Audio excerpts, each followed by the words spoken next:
to our very first episode. So we're excited to have you here with us today. So we've been talking about a lot of things today, but I want to dive into something that's really close to my heart: family bonding. It's funny how we can spend so much time with our families, but still feel disconnected sometimes. That's true. Family is supposed to be the people we're closest to. But in the hustle of life, it's easy to lose the closeness. What do you think makes family bonding so important? For me, it's the foundation of everything. Family is our first experience of love, trust, and emotional support. When the bond is strong, it gives us stability, a sense of belonging. When it's weak, it affects everything: how we feel about ourselves and how we relate to the world. Yeah, exactly. Family bonding isn't just about sharing a house or having the same last name. It's about those moments we create together. The understanding that even through disagreements, there's unconditional love. It's something we have to nurture constantly, like a plant that needs water and sunlight. You're right, Alan. And sometimes it's about adapting to the different phases of life. As kids, we bond differently with our families than we do as adults. I have realized that what worked for family bonding in childhood doesn't always translate to adulthood. We have to adjust how we connect, and that takes effort.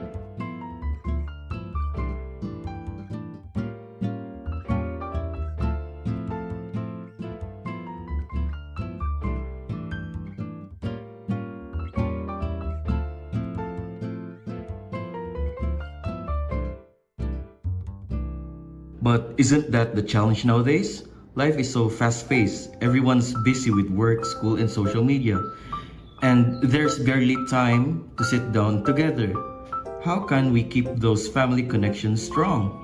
I think it's all about intentionality.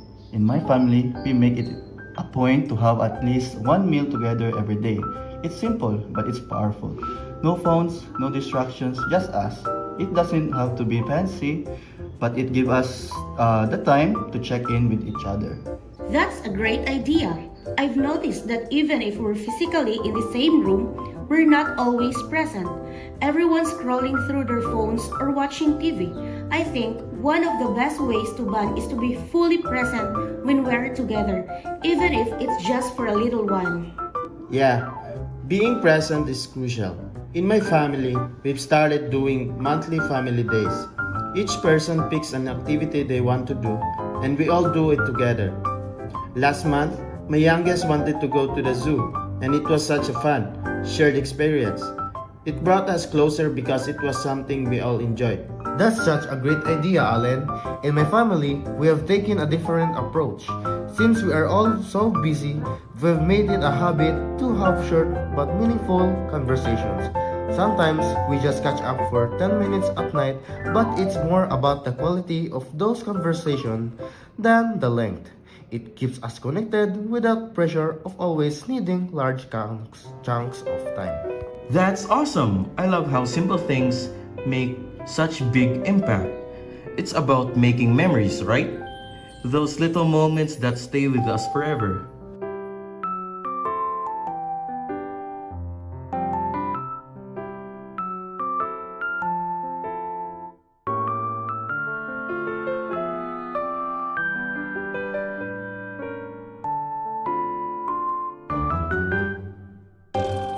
But family bonding isn't always easy. We all have disagreements, conflicts, or moments we are just don't see eye to eye.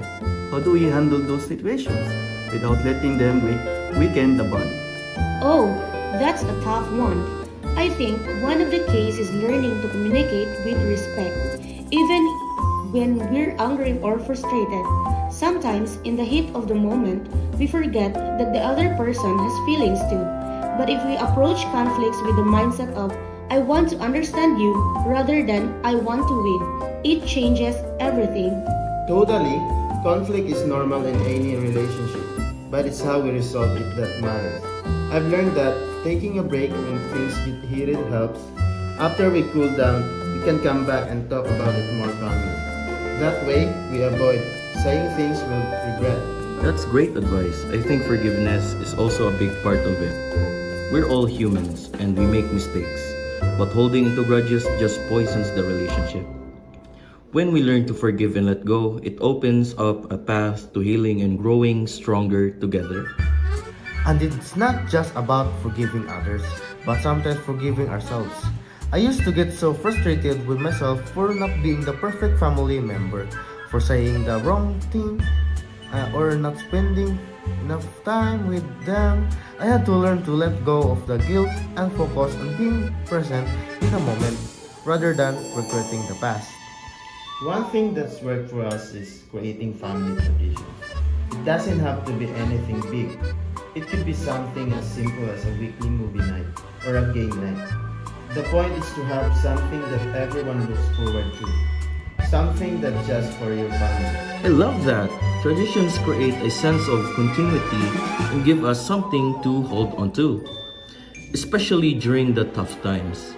In my family, we always go on a nature hike on New Year's Day. It's our way of starting the year fresh, and it's become something we all cherish. I also think it's important to celebrate the little things. We tend to make a big deal out of birthdays and holidays. But what about celebrating achievements or just random acts of kindness within the family? It reminds everyone that they are seen, appreciated, and loved.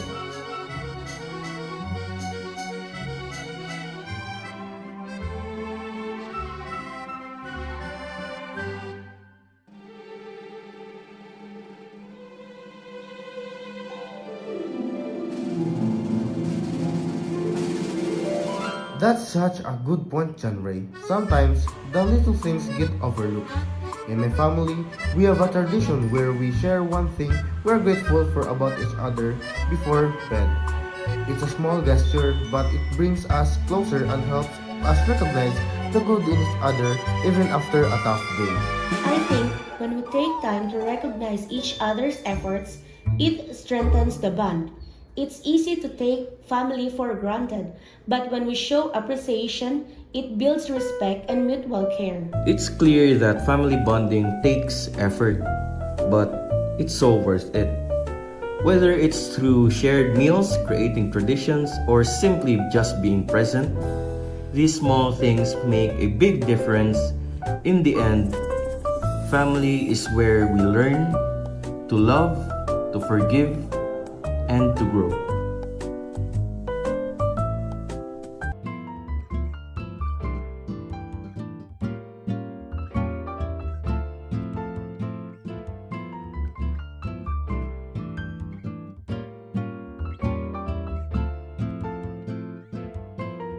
Absolutely.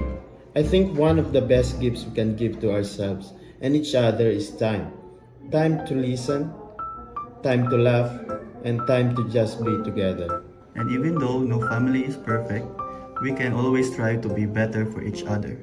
It's a little efforts we make every day that add up and make the bond stronger. I agree. Family is forever, and the bond we build today will be the foundation for generations to come. It's about love, respect, and shared memories that will last a lifetime. And let's not forget to have fun along the way. Sometimes we take family bonding too seriously. It's okay to laugh, be silly, and enjoy the moment without being worried about doing anything perfectly. That joy is what stays with us. Well said, Eduardo. Here's to family and the art of bonding. Cheers to family!